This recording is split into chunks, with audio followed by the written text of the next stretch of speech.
Hey guys, Zach here. Been a while as usual.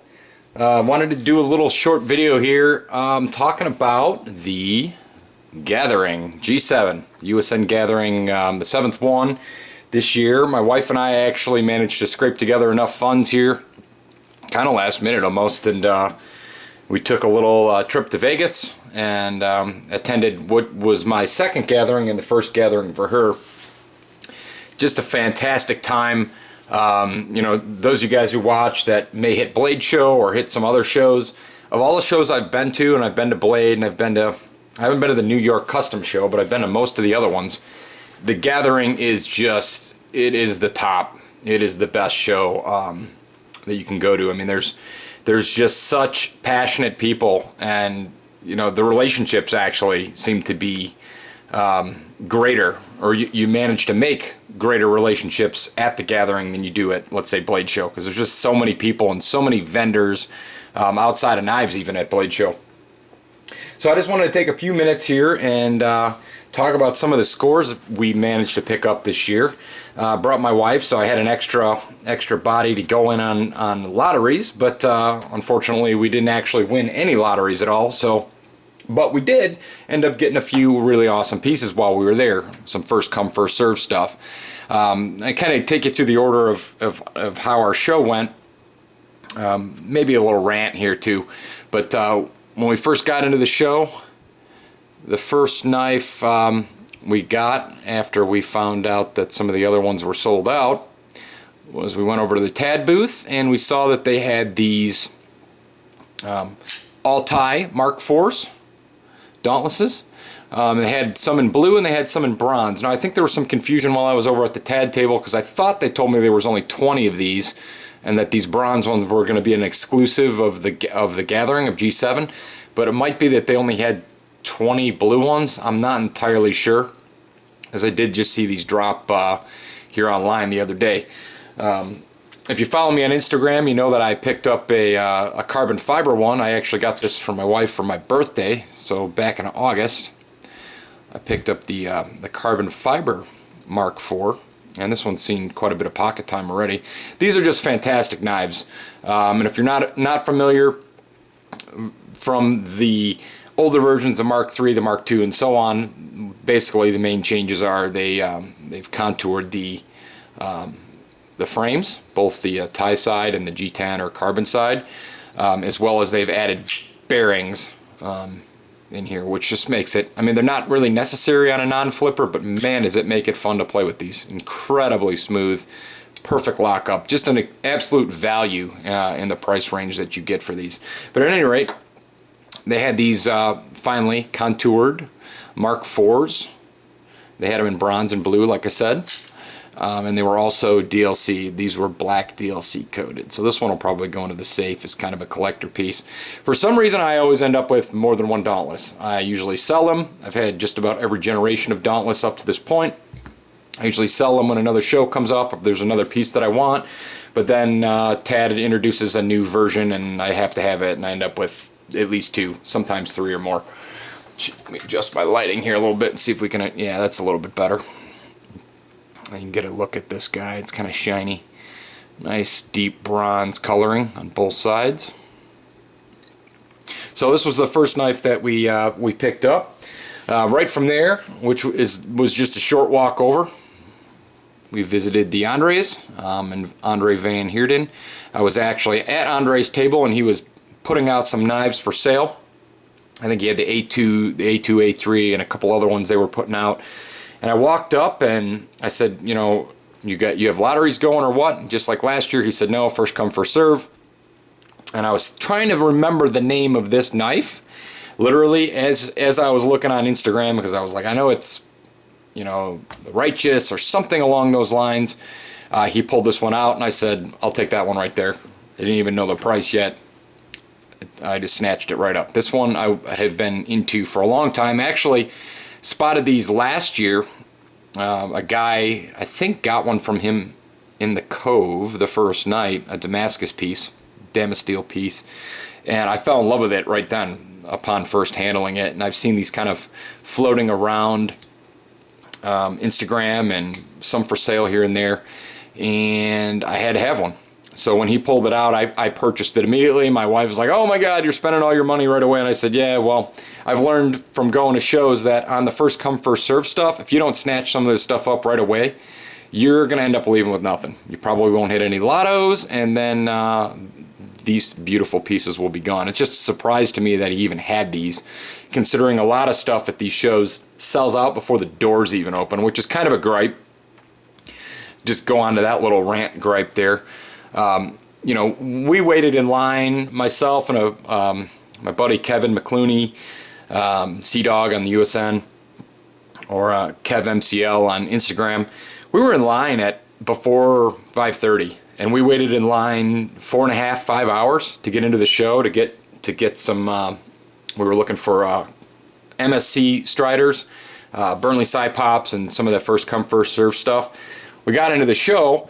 This stuff's already sold out to people that had vendor badges or booth badges or friends of friends that were inside already. And you know, you wait in line for 4 or 5 hours to get in, you know, to get in early and snatch up some of the stuff. You put the time in, and the stuff you were looking for is already sold out. So that's kind of my only gripe. And that's not just the Gathering. That's Blade Show.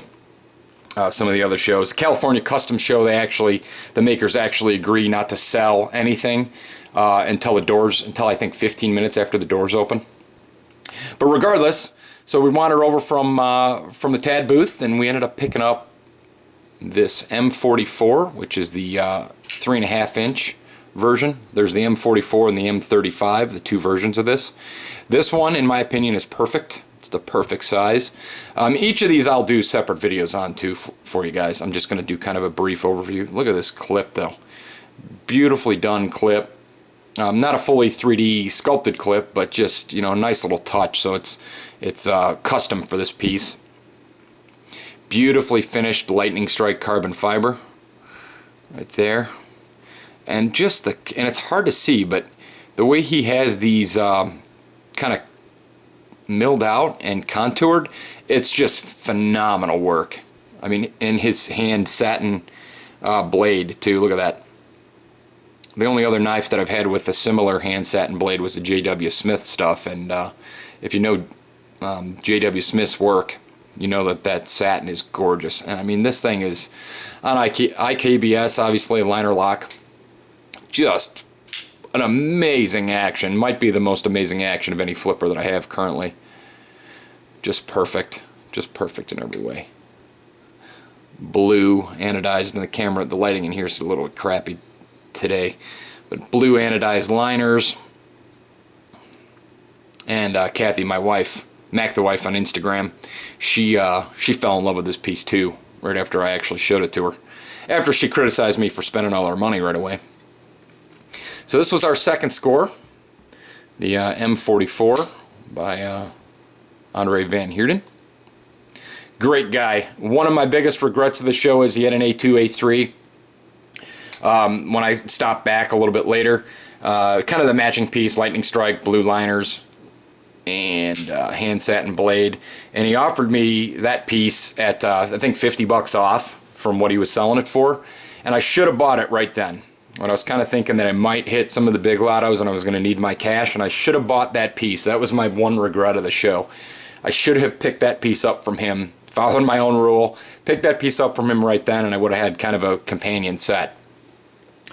Other than that, the rest of the show, most of the rest of Friday and Saturday, we just spent a lot of time catching up with buddies, talking, drinking a lot of beers, drinking a lot of show beers. We did, of course, pick up the exclusive, each of us got one, the TAD exclusive patch. If you don't know, if TAD does an exclusive patch for each gathering. And last year they did an exclusive one for Blade Show as well, so we grabbed that. Of course, we grabbed quite a few stickers and little odds and ends, but really we didn't buy anything else the first day, other than, you know, the obscene amount of money you spend on food to eat in Vegas. So second day, fast forward to second day, or fast forward to the Cove Friday night. We were out in the kind of the smoking area, and we were just waiting for the Cove to open, and we ran into a couple of gentlemen, Mike and his son, and they were showing us a beautiful SM100 SMF that they picked up from Dwayne Dwyer, and we got to talking, and it turns out they're buddies and they're pals with the Dwyer crew. So we roll into the Cove after talking to them for, I don't know, probably over an hour, sitting at the table with them, and lo and behold, the whole Dwyer crew rolls up, some of their shop guys, Dwayne, Sheila, the whole crew, Alan, and we're all sharing a table there in the Cove. So we're talking, and Dwayne, and this is my first real interaction with Dwayne, even though he's at a lot of the Monkey Musters, never really have had a chance to talk to him kind of one-on-one. Dwayne Dwyer, phenomenal guy, very courteous, you know, just ready to talk the science of blade steels, PSF 27, CPM D2, all the different steels that they use, and some of their process, and testing out steels for Crucible and for Bowler, some of the other companies. And we just had a great time. They had some tequila, so we did some shots with them. It had to be the best time I've had just with knife show people so far, just kind of hanging out, shooting the shit, talking, you know, talking knives, talking cars, talking life in general. And I said, well, you know, damn, I went right to mix table because I wanted to grab a custom SMF for S&G, an MSC, but I didn't really spend much time over by Dwayne once I realized that Mick had sold out all his customs before the show opened. I kind of went on my way, so that's bad on me. The next day, Kathy and I rolled in, and we went over to Dwayne's table, talking to the crew over there, kind of reminiscing on the night before and the many drinks that were had, and they had a few pieces all available still. So I ended up picking up this beautiful bronze. This is an antique bronze stepped tie SMF in PD1 with kind of his Bowie / drop point non-recurve grind. PD1 steel. Look at this thing.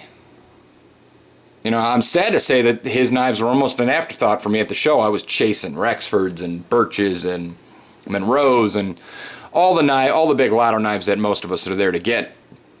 And I ended up picking this guy up the second day, and it is just a beautiful knife. It's been in my pocket every day since I've been back, let's put it that way. And I actually have not owned an SMF yet. I've owned a few different production S&Gs. This is my first, not a bad way to break into an SMF, and I've always kind of felt like on Dwayne's that they were very beautiful. I love the handles that he does, but I always missed the jimping across the top here. I was always kind of feeling like that was going to be something that kind of bugged me, but it really doesn't actually. The jimping is still here, back here on the handle frame, so you can still get a hold of it if you need to do some really grippy cutting. But choking up onto the non-jimped portion here of the blade is very, very comfortable. And I'll do a full video on this knife here in a day or two. And on top of that, if you really choke up, he's got this other little cutout right here on top of the spine. Your thumb just kind of really just finds its way right into that spot right there. So if you're doing any kind of fine work, that's kind of how you'd want it. You'd want it right there, and that's by design, of course. No lock stick, good centering, perfect lockup. Everything about this particular knife was perfect. So I think it probably was the last kind of plain non-Damascus SMF that he had. Oh, that was also V-ground. As much as I now love Dwayne's work, I never have really been a fan of the chisel stuff. I know all of the thoughts behind chisel grinds, and you know, them being sharper and good for certain purposes, but I'm a V-ground guy. I like everything to be symmetrical, so that's just my opinion. And a lot of his knives historically that I've seen have been that chisel grind. This one's not. Perfect V-ground blade. So I jumped on it, bought it right away, and this was kind of like my biggest afterthought / biggest win of the show, really. Picking one of these up at table price. The second day there were still knives available.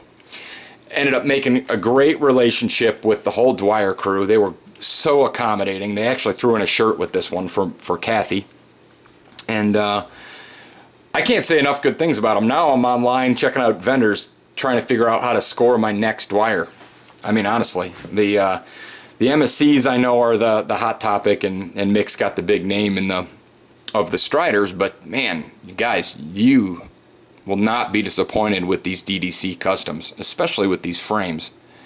Look at that frame, that step tie, that antique bronze. It is gorgeous.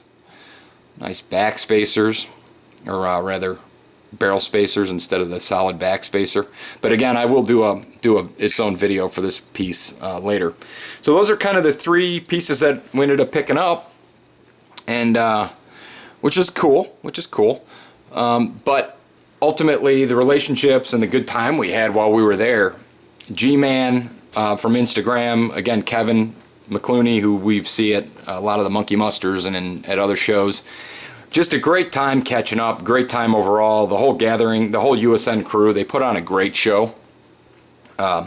There's not too much that can be said about it, except if you haven't gone, you need to go. You know, you need to start saving up your pennies right now. You've got a year. You've got just a little less than a year to save up your pennies and get to the show next year. You will not be disappointed. The makers are, for the most part, super friendly, super accommodating.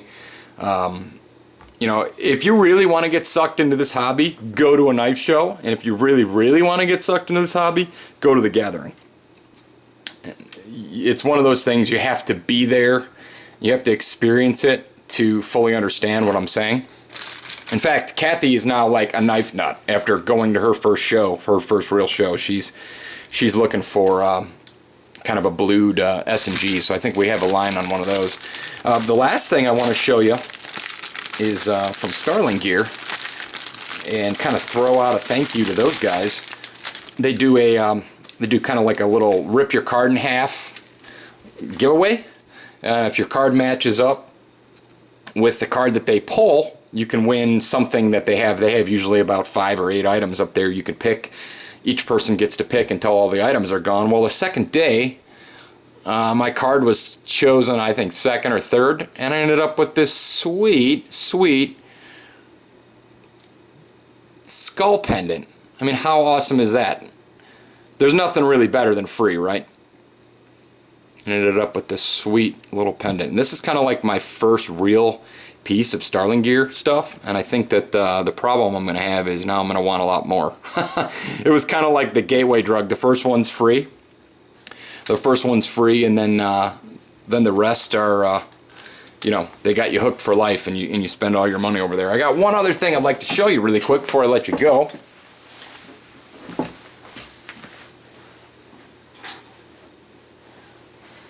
Well, we got on the topic, the first day they did the same drawing, and Kathy got picked, I think, last, and she got this beautiful Greg Everett kind of wallet sleeve. So I'm like, whoa. I mean, even though we didn't hit any lottos, literally none, we got drawn for no lotteries, not Emerson, not Hinder, and nobody. We did end up with a couple of really awesome freebies from Starling Gear, and you know, my hat's off to those guys. They put on an amazing show. Their booth always looks fantastic. A lot of work goes into their booth. They bring a lot of quality, top-notch pieces. Jade and Rick and everybody over there and the Starling Gear crew. You know, thank you guys. Thank you guys for all that you do. Thank you for actually giving away stuff for free. I mean, you go to a knife show, you're there mainly to win lotteries, to buy stuff, but you know, there's not a ton of free stuff given away, especially of this caliber. So I think I've now rambled on enough. Again, we didn't hit any lottos, but we did come back with some pretty choice pieces that I will be doing separate videos for here in the coming weeks. And I'd like to thank you guys for watching. If I met you at the gathering, I can't wait till the next one. Let's hook up again next year, and you know, thanks for the experiences from everybody that went and everybody that hung out and was cool. We'll talk to you next time, guys. Stay safe.